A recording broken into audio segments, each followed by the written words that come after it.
Tierra es un laboratorio cósmico modelada y remodelada por incontables reacciones químicas.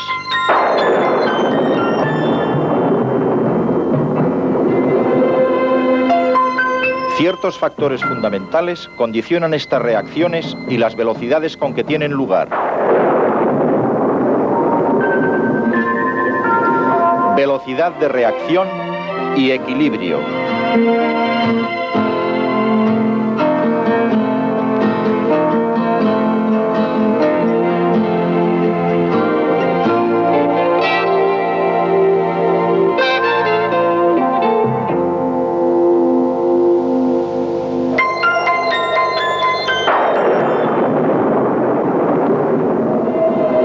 La exposición al aire y al agua originan lentamente la oxidación del hierro.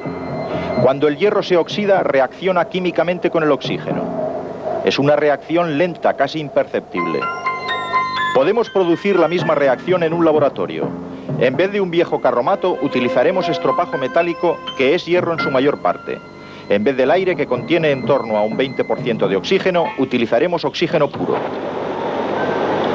Así es como el hierro puede reaccionar con el oxígeno, un poco más violentamente de lo que normalmente lo hace en la naturaleza.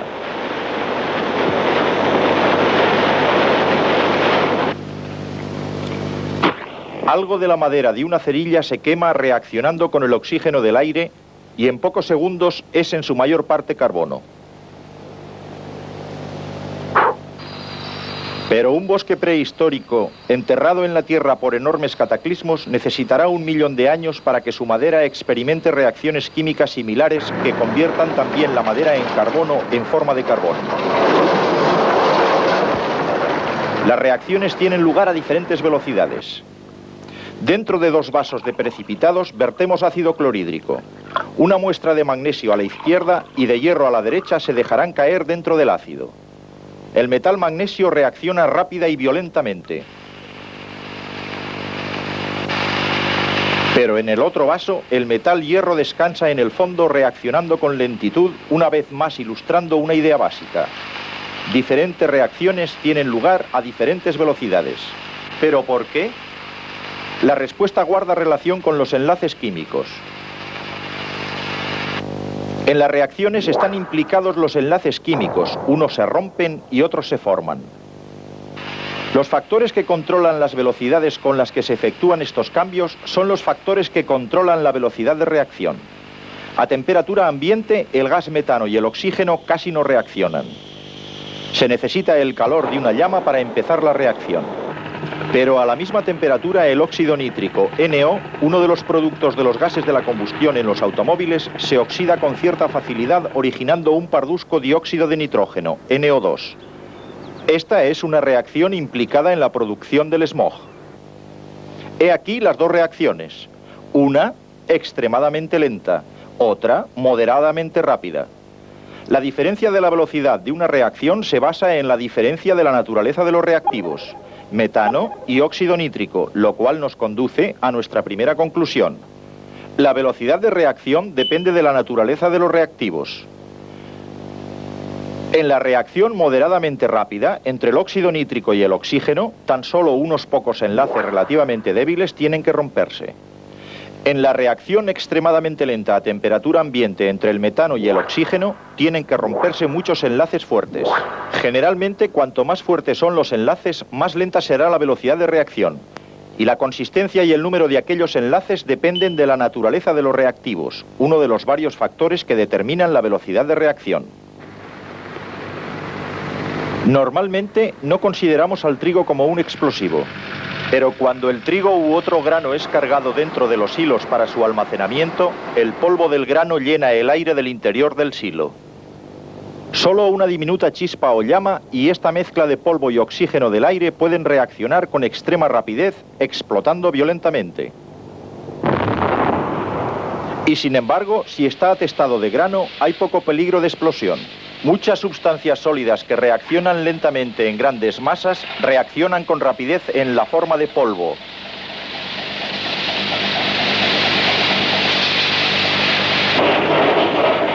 El carbón arde lentamente, Pero el polvo de carbón arde explosivamente, lo cual nos conduce a un segundo factor que afecta a las velocidades de reacción: la superficie de contacto de los sólidos.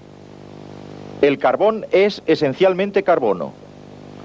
Cuando arde, los átomos de oxígeno reaccionan con los átomos expuestos de carbono. Solo aquellos de la superficie externa expuesta al oxígeno pueden reaccionar. Si cortamos un trozo de carbón por la mitad, más área queda expuesta al oxígeno y por consiguiente más reacciones pueden ocurrir al mismo tiempo. La velocidad de reacción está aumentando. A medida que aumenta la superficie de exposición, la velocidad de reacción aumenta, siempre que esté disponible suficiente oxígeno. Al final, si el trozo de carbón es convertido en pequeñísimas partículas de polvo, la superficie disponible para la reacción con el oxígeno aumenta enormemente y la velocidad de reacción es tan rápida que provoca una explosión. La superficie de contacto es importante cuando los sólidos o sustancias en diferentes fases están implicadas en una reacción química. Para ilustrar otro factor, podemos dejar que una solución de iodato de potasio reaccione con una solución de sulfito de sodio acidificado que contiene un indicador. La solución se volverá azul cuando la reacción, que implica varias etapas, llegue casi al final. La solución se vuelve azul en unos 35 segundos. Ahora, utilizando una solución de iodato de potasio, que es 10 veces más concentrado, haremos que reaccione de nuevo. Ahora la solución se vuelve azul en solo 20 segundos, menos de 35, ilustrando otra conclusión. La velocidad de reacción también depende de la concentración de los reactivos. Electrolíticamente podemos romper el compuesto agua en sus elementos constituyentes, hidrógeno y oxígeno. Una vez que el hidrógeno forma gas, podemos recombinarlo fácilmente con el oxígeno del aire. Esta parece una reacción rápida, pero comparémosla con esta. En algunos cohetes impulsados por combustible líquido, el hidrógeno líquido con una concentración mucho más alta que la del gas reacciona con el oxígeno líquido. La reacción se realiza con una gran rapidez. La concentración marca claramente una diferencia en la velocidad de reacción. Y lo mismo hace la temperatura de los reactivos. En los helados campos de las regiones polares hay poca putrefacción. Los alimentos abandonados por los científicos polares han permanecido frescos y comestibles durante 50 o más años. Pero en los trópicos, las reacciones químicas de la putrefacción tienen lugar con rapidez. Con el calor, la comida se estropea rápida y fácilmente. Cada vez que un combustible es puesto en ignición, se demuestra que las reacciones que pueden tener lugar extremadamente lentas a la temperatura ambiente pueden ser considerablemente aceleradas cuando los reactivos son calentados.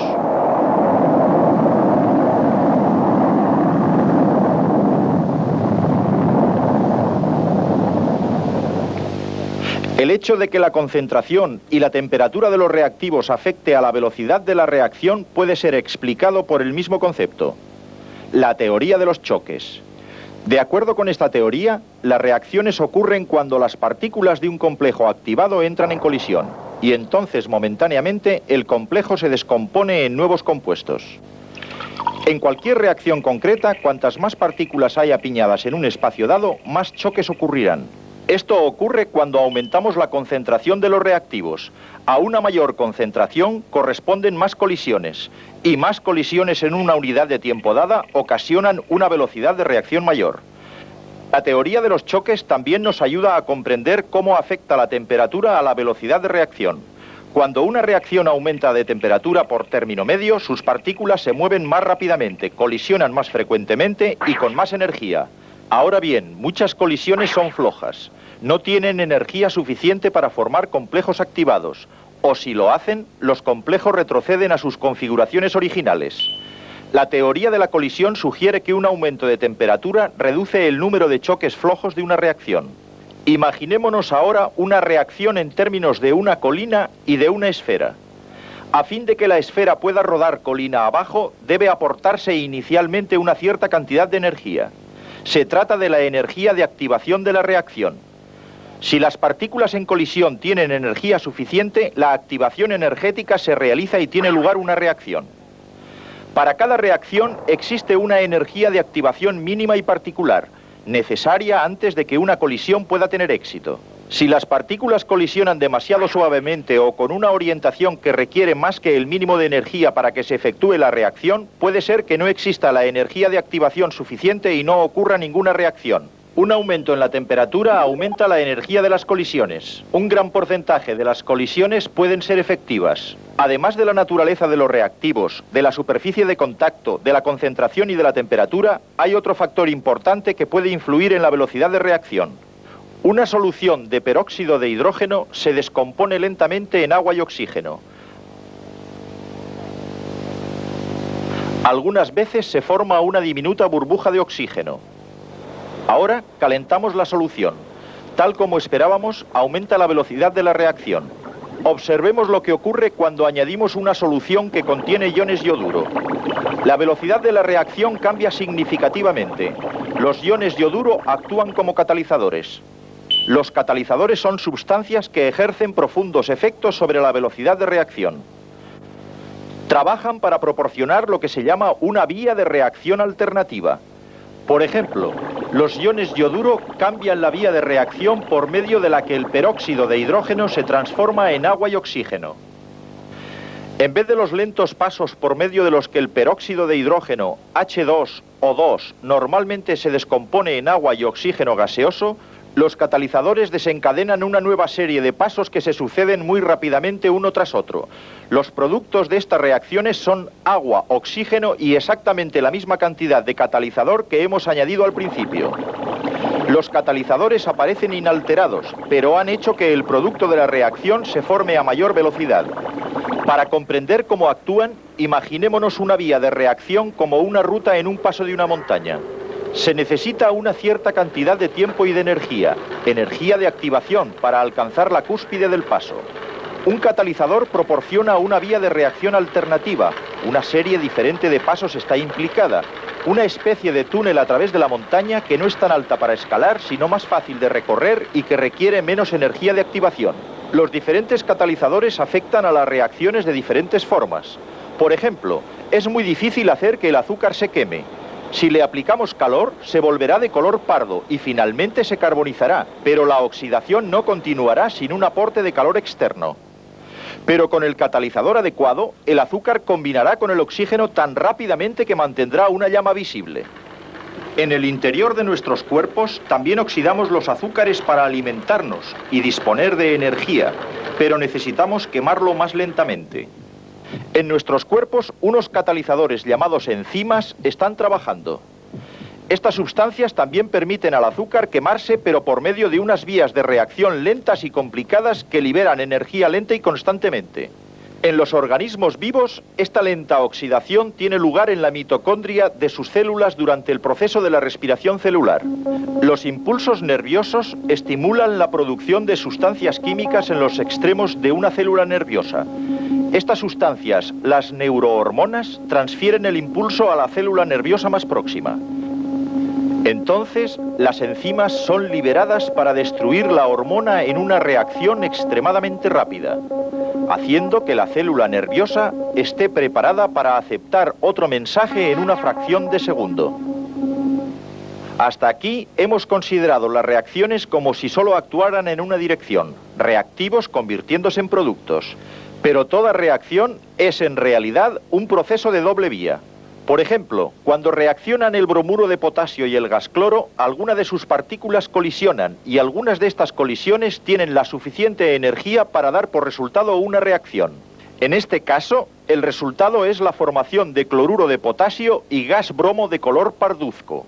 Pero al mismo tiempo que el bromuro de potasio y el cloro están reaccionando, crecientes cantidades de moléculas de gas de bromo e iones de cloro reaccionan en dirección opuesta. Finalmente, las velocidades de reacción en un sentido y el otro llegan a equilibrarse. Esta es la condición que los químicos llaman equilibrio. Cuando una reacción ha alcanzado el equilibrio, podría parecer que la reacción se ha parado, pero no lo ha hecho. Ambas reacciones están teniendo lugar todavía, pero equilibrándose una a la otra. Podemos alterar este equilibrio de muchas maneras. Una de ellas es aumentando la cantidad de las sustancias reactivas originales. El equilibrio también puede ser alterado por medio de cambios de temperatura. Estas son moléculas de tetraóxido de dinitrógeno incoloro, N2O4, que se está descomponiendo en dióxido de nitrógeno de color oscuro, NO2, mientras algunas moléculas de NO2 están transformándose en N2O4, uno de los productos químicos utilizados en la reacción que propulsó el módulo de excursión lunar fuera de la superficie de la Luna y lo colocó en órbita. El dióxido de nitrógeno, como ya sabemos, es un constituyente del smog. Ahora estos gases están en equilibrio. Lo que ocurrirá en un instante al calentarlos está relacionado con una especial característica del equilibrio químico. En cada par de reacciones, una reacción es siempre exotérmica. Esto significa que despide energía, normalmente en forma de calor, pero algunas veces en forma de calor y luz. La otra reacción es siempre endotérmica. Para que tenga lugar se le ha de proporcionar energía. En el equilibrio que estamos observando, la formación de N2O4, partiendo de NO2, es exotérmica, liberadora de energía. Y la reacción opuesta es en la misma proporción endotérmica, absorbente de energía. Cuando se calienta esta mezcla, la elevación de la temperatura proporciona un empuje especial a la reacción endotérmica, la descomposición del N2O4 en el oscuro NO2. Naturalmente, cuando enfriamos la mezcla, ocurre todo lo contrario. Empieza a formarse más N2O4 incoloro y el gas se vuelve de color claro. La adición de calor tiende a cambiar el equilibrio en la dirección de la reacción endotérmica. La naturaleza de los reactivos, la superficie de contacto, la concentración, la temperatura, los catalizadores, todos estos factores afectan a la velocidad de reacción. Podemos ver a la mayor parte de estos factores en acción en un gran proceso industrial. Esta planta fabrica amoníaco por el proceso Haber. El proceso Haber depende de un simple equilibrio químico entre nitrógeno, hidrógeno y amoníaco. Casi el 80% del aire es gas nitrógeno, relativamente inerte a bajas temperaturas. En la naturaleza, los rayos pueden proporcionar la energía que permite al nitrógeno combinarse con el hidrógeno de las moléculas acuosas y formar amoníaco. Esta es una reacción rápida pero no muy controlable. Para ser prácticos, un proceso industrial debe ser proyectado para funcionar lo más rápidamente posible, pero a una velocidad que permita su control. El proceso Haber fue ideado para adecuar las propiedades del hidrógeno, el nitrógeno y el amoníaco. El gas hidrógeno y el gas nitrógeno son conducidos por medio de tuberías dentro del sistema hacia la cámara principal. Aquí el proceso Haber aumenta la concentración comprimiendo fuertemente los gases. A medida que aumenta la concentración de gases, la reacción se hace más productiva. El proceso Haber utiliza también el aumento de temperatura. Esto acelera tanto la reacción en un sentido como en el otro, pero por desgracia la reacción inversa es endotérmica. Un calor excesivo descompondría el amoníaco más rápidamente de lo que es producido. Por consiguiente, los químicos se las arreglaron utilizando una temperatura en torno a 500 grados centígrados, calor suficiente para acelerar la reacción, pero no tanto como para reducir sensiblemente la cantidad de producto formado. En el interior de la cámara de reacción, el proceso Haber utiliza también catalizadores. Hierro en su mayor parte, óxido férrico y aluminato de potasio. Puesto que ellos cambian las vías, pero no los reactivos iniciales ni los productos finales, tampoco cambian el equilibrio de las reacciones. Pero aceleran la velocidad con que la reacción alcanza el equilibrio, ahorrando considerables costes de funcionamiento. La mayor parte del amoníaco producido por este método será utilizado para fertilizantes o en la producción de fertilizantes sintéticos. Con sus aplicaciones adicionales en refrigeración y en la industria química, el amoníaco es uno de nuestros compuestos más importantes. La fabricación del amoníaco es solo uno de los miles de procesos que dependen de las velocidades de reacción y de nuestra capacidad de controlar los factores que las influencian. La naturaleza de los reactivos, la superficie de contacto de los sólidos, la concentración de los reactivos, su temperatura y los catalizadores. Estos procesos químicos son muy importantes no solo en el mundo industrial, sino también en el mundo de la naturaleza misma, en la cual las reacciones químicas han venido sucediéndose desde que se formó la Tierra.